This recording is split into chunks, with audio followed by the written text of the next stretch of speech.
Yo, what's going on guys? CultOfMush back at it with another video, and in this video, I'm going to be giving you guys 5 tips for teenagers getting into PC gaming in 2017. Now, I did this video 2 years ago, and that video blew up. It's one of my most popular videos on my channel. I think it's north of 1 million views right now. That's just absolutely crazy. That video was 2 years ago. My channel's changed a lot over the course of 2 years. I've changed a lot. So I thought, let's do this video again. I will be making some similar points, but some new points as well, and I think you guys will enjoy the video. And when I say teenagers, I mean around the age of 14 to 19, because around those ages I think is where most people tend to move to PC gaming, and that's when you're on a budget the most. So without further ado, let's get right into this. My first tip is to cut corners when needed if you're on a budget. Now, cutting corners has a very negative connotation behind it, and it is kind of negative. You never want to cut too many corners, but when you're on a budget, you have to cut some corners to get the best value PC that you can get for your money. This means that if you're on a $500 budget, do not worry about getting a $100 keyboard or even a $50, $60 keyboard. Get yourself a $30 keyboard and mouse combo and you can save a lot of money that way. Maybe think about picking up a used monitor if you need one, because at the end of the day, a monitor is just a monitor. All you really need is for it to display at the resolution you want it to. Think about picking up used hardware. I know everybody likes to make a big point out of getting the best power supply possible, but if you're on a $500 budget, no, you don't need to get a 700 watt power supply for your 1050 Ti. That's just unnecessary. Obviously, if you have a higher budget, you can afford things like a better power supply, maybe get a newer monitor, get a better keyboard and mouse, but I know a lot of you guys are in a very tight $400 to $500 budget, and at that budget, the best idea is to cut some corners and put money towards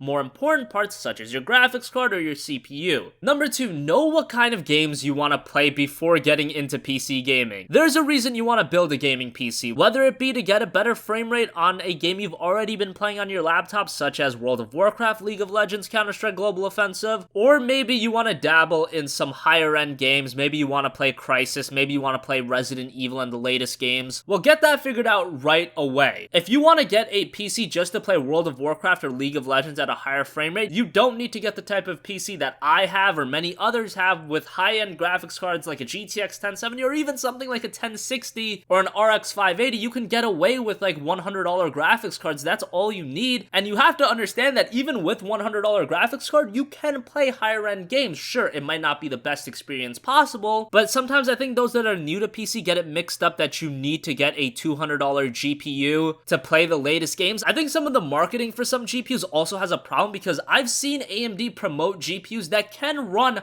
higher end games as esports level GPUs. Now, I get why they do that, but just know that those quote-unquote esport level GPUs can still run games, just not up to par as some of the higher end GPUs, of course. So know what games you want to play, know how you want to play them, what frame rate you want to get, because while I will always be an advocate of playing games at 60 frames per second, not everybody is like that. You might be fine with playing at 35, 40 frames per second. It's still a playable experience, and for a lot of people, it won't be the end of the world if you're not getting 60 FPS. Obviously, for the ardent PC gamer, 60 FPS is a big deal, but for somebody new, where you might have been used to console frame rates, you know, starting out at 35, 40 frames per second isn't a bad idea, and then you can work your way up throughout the years, because guess what? A PC, you can always upgrade it. Number 3 is a new one that I want to mention, and that's because this is one that, thinking about it, made it very seamless for me to get into PC gaming and enjoy the experience, and that's trying to get all your or some of your friends to jump over to PC or try out PC gaming as well. No, they don't have to buy a new PC right away. You can start out by having them download Steam, maybe try a free-to-play here and there if you guys have been exclusively console players, and usually if you can get them hooked on 1 or 2 games, they'll work themselves up and buy their own PC. That usually happens. For example, when I got into PC gaming back in like 2011, 2012, the main game that I played was Red Orchestra 2. That game had like a free-to-play weekend, and that's how I got into PC gaming. That's really the first game that got me in, and I remember I played that game with a friend, and then I was like, alright, time to buy a graphics card so I can run this game better. I bought a graphics card for a pre-built computer that I already had, and then the snowball effect started happening. Since us two were playing Red Orchestra 2, I think another friend jumped in, and then another friend jumped in, and everybody started building their own PCs. You just gotta help get the ball rolling, and then all your friends will start playing PC gaming, and when your boys are on PC, that's when it's the best experience. You all hop on Discord, and it's a great time playing all of the multiplayer games that are available on PC. Yes, can you meet randoms? Sure, but I think it's always a better experience to play with those that you know and not have a segmented gaming experience where some of your friends are on console, some of them are on PC, and that's a little bit annoying. My number 4 tip is to start building your PC library now. Yes, even if you don't have a gaming PC, you can start building your PC game library right now. You don't even have to buy games. Yes, you can buy a game here and there, maybe take advantage of a really good Humble Bundle. You can drop $1 and get a bunch of games, but a lot of times sites are just giving out PC games. For example, Shadow Warrior Classic is free right now. A few weeks ago, the game Outland was free. Left 4 Dead 2 was free on PC a while back. There's just games being given out at random times, whether it be if you're like a Twitch Prime subscriber, whatever. Just look into it, and there's a lot of times where you can get games for dirt cheap or absolutely free, and those are the type of deals that won't be reoccurring over and over again, and it's best to take advantage of them when they're available. If a game is free, chances are it's not going to be free again in the future. That's just very rare. The 75% off discounts on $20 games, taking them down to $5, yes, that's very common, but when you have a kick-ass Humble Bundle or you have a game for absolutely free, those are a little bit more rare, and those I would take advantage of whenever you can. My final tip kind of goes against what I said in the first video 2 years ago, and that's to research and enjoy the research, because if you're spending a lot of money on your gaming PC, you should also get invested into the world of PC hardware, what's going on in the PC world, because that's gonna make it a lot easier for you to know what's a good deal on a graphics card, what's a common error that people are facing in the newest games. It's just good to be in tune with the world of PC, where on consoles you kind of can be left to your own devices, and that's fine, but on PC there is like a world inside of a world, if you get what I'm saying, and there's so much going on. For example, if you went to buy a graphics card right now and you just bought a graphics card not knowing what's going on with the mining craze, well, you're kind of getting ripped off. It's good to be up to date and be aware of everything going on,